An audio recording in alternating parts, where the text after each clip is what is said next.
කොහොමද මගේ යාළුවන්ට? ඉතින් ඔන්න අදත් මම ඔයාලට අලුත් පාඩමක් අරගෙන ආවා. ඊට කලින් පොඩි දෙයක් කියන්න. ඔයාලා දන්නවා දැන් මගේ channel එකේ නම තිබ්බ Real Start Kids කියන channel එක මම වෙනස් කරලා තියෙනවා Real Start Pro කියන නමින්. ඉතින් හේතු මම ඔයාලට කලින් වීඩියෝස් වල කියලා තියෙනවා. ඒක නිසා අපව කියන්න යන්නේ නැහැ.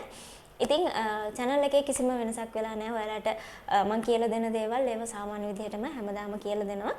ඉතින් පරණ වීඩියෝස් ටිකත් ඒ විදිහටම තියෙනවා. ඉස්සරහටත් එහෙමමයි. කිසිම වෙනසක් වෙන්නේ නැහැ. වෙනසකට තියෙන්නේ channel එකේ නම විතරයි. ඉතින් ඒක ඔයාලා චුට්ටක් මතක තියාගන්න. Real Start Pro කියන්නේ මගේ channel එකේ නම. හරි එහෙනම් ඕකත් මතක තියාගන්න ගමන් අද මම ඔයාලට පොඩි පාඩමක් කියලා දෙන්නම්. සාමාන්‍යයෙන් අපි නිදාගන්න යනවා කියලා කියද්දි අපි කියනවා I'm going to sleep. I'm going to sleep කියලා කියනවා. يعني මම නිදාගන්න යනවා කියන එක කියනවා. හැබැයි අපිට එහෙම නෙවෙයි. ඒක ලස්සනට එක එක විදිහට ඉංග්‍රීසි වලින් කියන්න පුළුවන්. ඉතින් එහෙම කියන්න මම ඔයාලට අද කියලා දෙනවා. එහෙනම් අපි වැඩි වෙලා ගන්න නැතුව ඉක්මනට පාඩමට යන් මම කියලා දෙන්නම් ඔයාලට ලස්සනට ඒ වගේ දේවල් කියන්නේ කොහොමද කියලා. මුලින්ම පුළුවන් අපිට I'm off to bed. I'm off to bed. I'm off to bed. ඉතින් ඕකේ සරල අදහස වෙන්නේ මම නිදා ගන්න යනවා මම ඇඳට යනවා කියන දේ තමයි මේකේ තේරුම වෙන්නේ. ඉතින් ඕක ඔයාලට මම කලින් වීඩියෝස් වලත් කියලා දීලා තියෙනවා සමහර පාඩම් වලදී. ඒ වගේම මගේ අයියාගේ channel එකෙත් මේක අපි දෙන්න කියලා දීලා තියෙනවා. ඉතින් එහෙනම් නොදන්න කෙනෙක් අද ඉගෙන ගන්න I'm off to bed කියන්නේ මම නිදා ගන්න යනවා කියන එකම තමයි. ඉතින් ඒක අපිට ලස්සනට කියන්න පුළුවන්. ඒ වගේම තව අපිට පුළුවන් I'm going to turn in. I'm going to turn in. ඒ කියන්නේත් මම නිදා ගන්න යනවා. I'm going to turn in. මම නිදා ගන්න යනවා. I'm going to turn in. ඒ විදිහටත් අපිට කියන්න පුළුවන් මම නිදා ගන්න යනවා කියන එක. ඒ වගේම මෙන්න මෙහෙමත් කියන්න පුළුවන් I just want to crash out now. I just want to crash out now. Crash out කියන්නේ අපි සාමාන්‍යයෙන් කියන්නේ ඒක නිකන් අර කුඩු වෙනවා වගේ දෙයක්. අන්න එහෙම මීනින් එකක් තියෙන්නේ. හැබැයි මේකෙන් කියන්නේ මම නිදා ගන්න යනවා කියන එක. I just want to crash out now.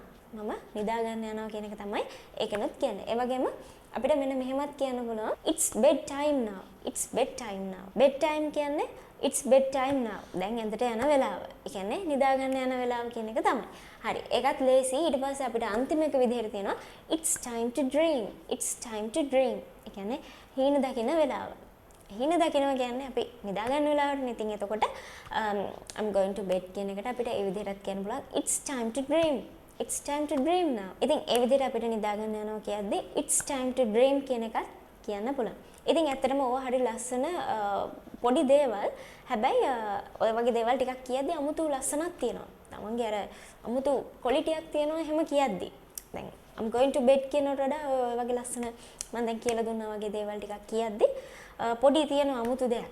ඉතින් ඒක නිසා ඒ වගේ දේවල් චුට්ටක් ඉගෙන ගන්න. හැමෝම කියන එක කියන්න එපා. පොඩ්ඩක් වෙනස් විදිහට ඉංග්‍රීසි ටික උනත් කතා කරන්න බලන්න.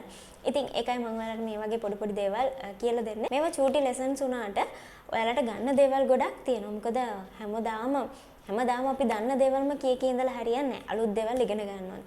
පොඩි දේවල් උනාට අපි හැමදාම පාවිච්චි කරන දේවල් උනාට ඒවා කියන්නේ එක එක ක්‍රම තියෙනවා. එතකොට අපි ඒවා ටික ටික ඉගෙන ගන්න ඕනේ. හැමදාම එකම කිව්වොත් එහෙම අපි දන්නේ ඒක විතරයි. එහෙම නෙවෙයි අලුත් දේවල් ටිකක් අපි ඉගෙන ගන්න ඕනේ.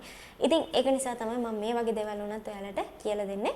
ඒක නිසා හැමෝම මේවා හරියට පුරුදු වෙන කට ඇරලා ගෙදරදී ප්‍රැක්ටිස් කරන්න විශේෂයෙන්ම පොඩි අයත් එක්ක හොඳට ප්‍රැක්ටිස් කරන්න. ඒ වගේම ඔයාලත් හොඳට මේවා පුරුදු වෙන්න ගෙදරදී ප්‍රැක්ටිස් කරන්න.